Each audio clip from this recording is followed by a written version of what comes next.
Welcome back to another Reading and Correcting with me, Kindar, the Tiger Writes, and Ty, the Tiger Supervisor.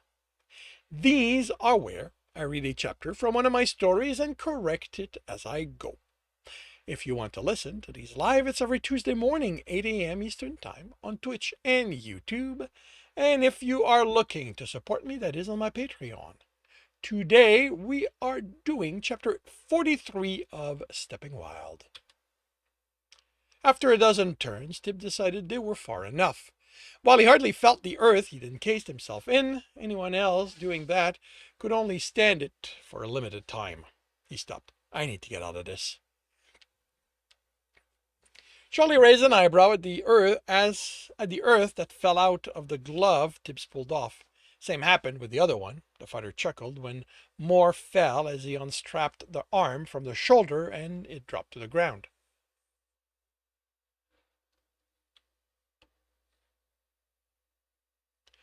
I don't want it to flow on me. I didn't want it to flop on me, he explained, and packed tightly in the glove it lets me punch harder without breaking my hand. The other arm joined the first. He loosened the strap on the side of the chest armor, and yet more dirt piled at his feet. That can't be comfortable to walk in, Charlie said.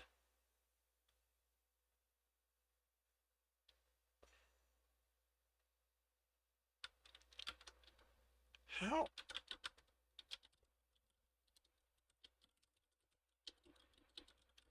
How did you get all that back there?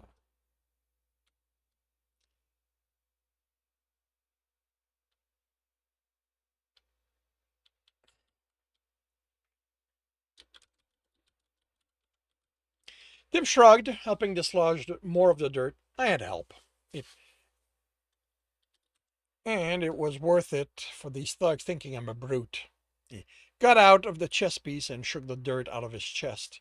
So you're one of those. Tibbs paused, undoing the leg strap. Those? Those who use their brains to make you think what they want you to think. He returned to loosening the straps. I go with whatever works. Then can I get your name now? He shook his head. Can't know who might overhear us. He doubted the people he sensed on the other side of the walls on each side would report to the master, but this was about maintaining the illusion Tibbs was normal, and no good thief would risk giving out valuable information until he was certain it wouldn't spread. Then if you're ready to walk, Charlie said as Tibbs shook the dirt out of his pants, I know the perfect place for us to talk.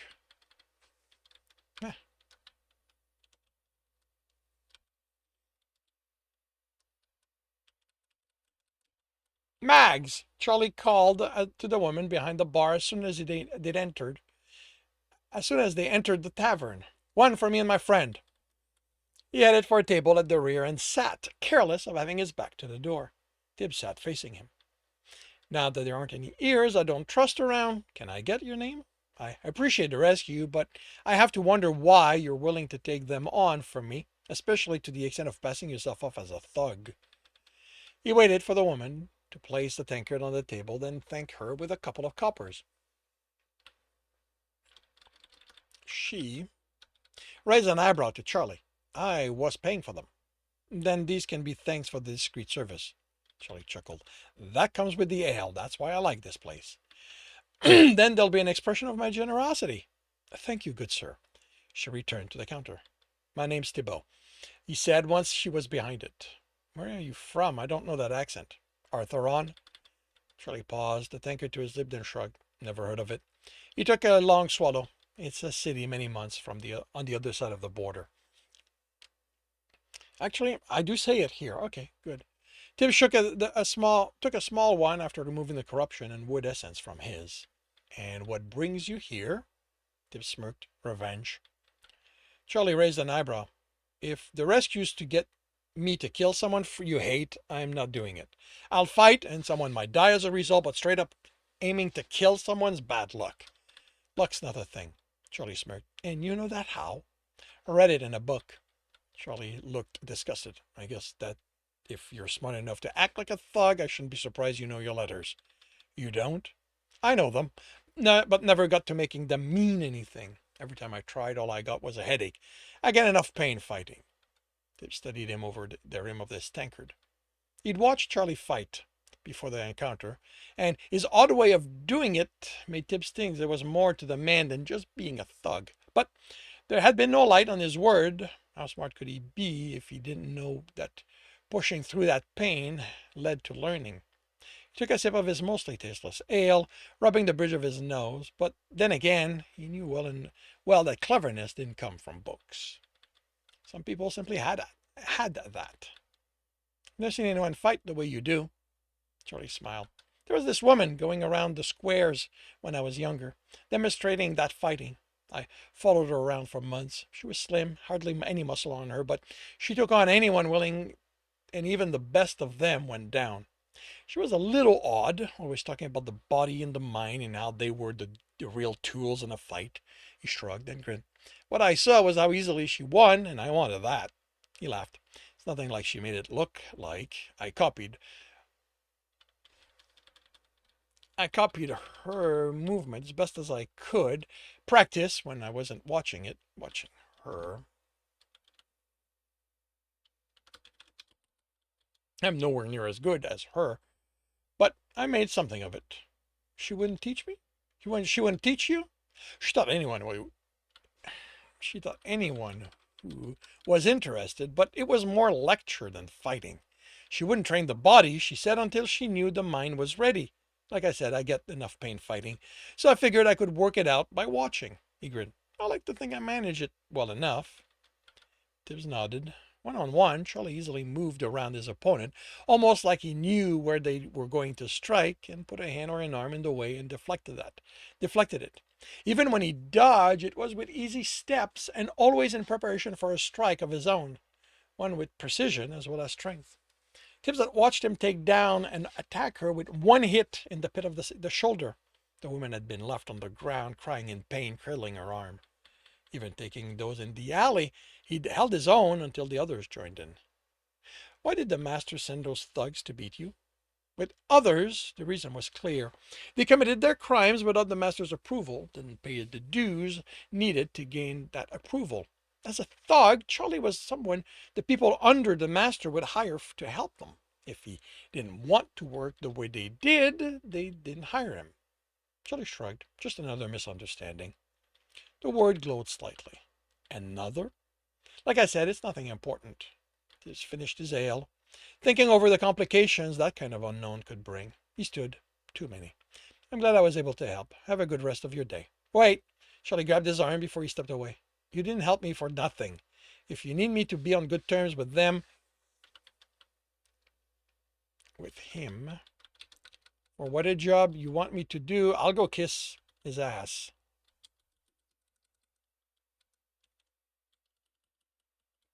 I need the money. No glow, but that didn't remove the risks. How did you get on their bad side? On his bad side?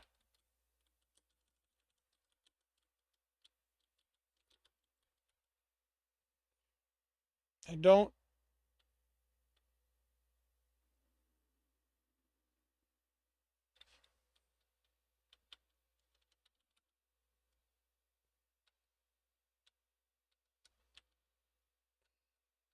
I don't. It's nothing I can't. He looked away in his tankard before raising it. They organize fights for everyone with money to pay to watch. There's all kind there. Poor folks, money, even rumor. Poor folks, money, even rumors of nobles, but I've never seen anyone. I never saw one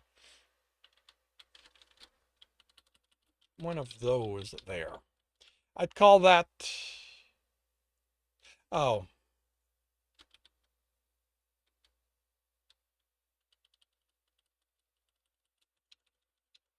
I never saw anyone I'd call that there.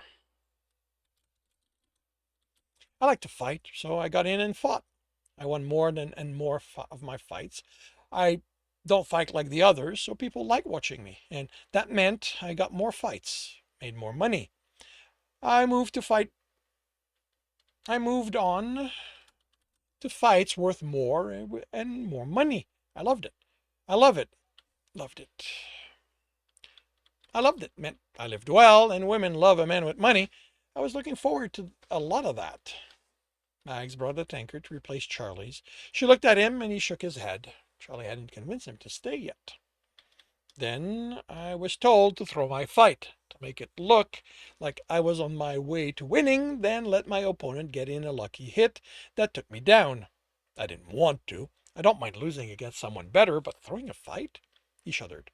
They told me if I didn't, I'd never fight again. So I said I would. He grinned. And that's your plan. He sat. How did it go? The smile turned sour. Not how I wanted it. He drank. I figured it'd be my last fight, so I should make it count. I placed a bet on me winning. I put all the money I had in. Well, I put all the money I had, then did like they told me, until it came time for that lucky hit. I never gave it to him. I took him down, no different than any of my previous opponent. But I made it clear I made it clear I won. He sipped his ale. Forgot who controlled the betting pools in my hurry to get rich. Never got my winning, never even, not even what I bet, he snorted. I did get a proper beating out of it before they threw me out. That was the first time he got in trouble with the master. Tibs said when Charlie didn't continue. Without the money, it took a while for me to heal. I had friends who liked me for more than my money, and they let me stay with them while that happened. Fend me. When I was ready to figure out what I'd do for money, the fight people told me they wanted me back. He chuckled before another swallow. Turns out, there's an S here. Turns out that without someone unusual in their circle, once in a while, not as many people got to go to them. So long as I'd learned my lesson and played by their rules, I was back in. I said yes, and I meant it. I like money. He sighed. Turns out I like winning more. Like I said, I don't mind being beaten. I figured getting paid to throw the fight was just like being paid to work. My job was to lose. There'd be nothing to it. There was a bunch of normal fights, then came the one I was told to throw. I don't know what happened. Maybe he wasn't as good as they thought and he couldn't read what I was going to do, but he moved into my punch instead of aside, and he went down. I was as surprised as they were. Even told them to keep my winnings, and they did. He downed his tankard. To be clear, I was going to lose. I had to do that to keep fighting, and I told myself it was fine. A fair price to pay for the life I got out of it. And I really don't know how it happened. Fights get hectic. They believed me when I told them it was an accident. He smiled, and that gave me an idea. I was getting the sense of where this was going. He motioned Mags to bring them tankards. I learned my lesson about the betting. Charlie continued after she delivered them. I never bet a lot, a few silver here and there. On the next fight, I even bet triple that what I usually did on me to lose. I figured what's more believable than me losing money on the fight because I'd slip and won. I gave my friends the money to bet on me winning, and we split what that gave us. He took a long swallow, then looked bitter. I got away with it twice. On the third time, I was ready for the same kind of talk about following orders, and I had my explanation ready. I'd show them how I'd done everything I could, but it was the woman I was going to fight who bungled it. Only this time, when I got to the prep room, my friends were there too, strung up and bleeding. I thought that beating was going to kill me. I wish it had, but the master's not that stupid. I can't suffer if I'm dead. I can't be hated by my friends, by the friends I had left, for getting some of them broken and killed if I'm dead. He slumped. Healing, when there's no one there to help you, is no fun. How did you do it? You don't move like someone who healed wrong, and the only indication of injuries Tibs sensed were the one from the previous fights.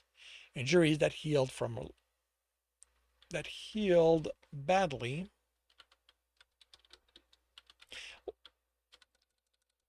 left a trace of how the essence flowed around it. I stole, broke into an alchemist shop I knew of, got enough of the good stuff I had a hope of healing, then hid in a hole until I did. Thought about leaving after that and never be able to get a serious money here. Even made it to Tradegate, planning on getting work on a caravan, but found I couldn't. I wasn't going to be chased out of my home by some would-be king of crooks. So I wouldn't have money to throw at my friends. I could make friends again. Maybe the girls wouldn't line up to get in my bed, but there's some. There'd be some that there's a deed that's. But there'd be some. I did thug work, protected merchants for a couple of coppers a day. Then they stopped hiring me. The master. Charlie nodded. I found a few places that could use a dumb thug, but the master always found out and made sure they didn't want to work there. They didn't want me working there.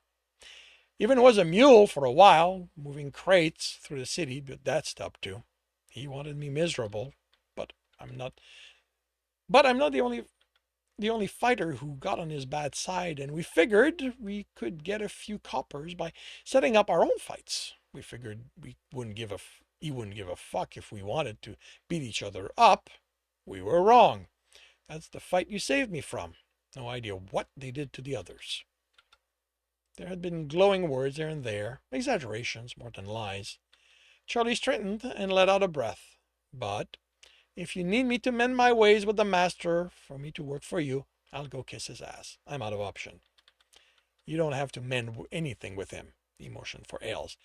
I want you on my team specifically because you'd rather do your own thing than bend to his rules. He smiled. Nothing I'll be doing will be with his blessing. Nothing I'll be doing is with his blessing. And that concludes chapter 43 of Stepping Wild. If you are enjoying this, please leave a like. If you want to know when the next chapter will be up, subscribe, hit the bell. If you want to read this story, it is available on Ream Story.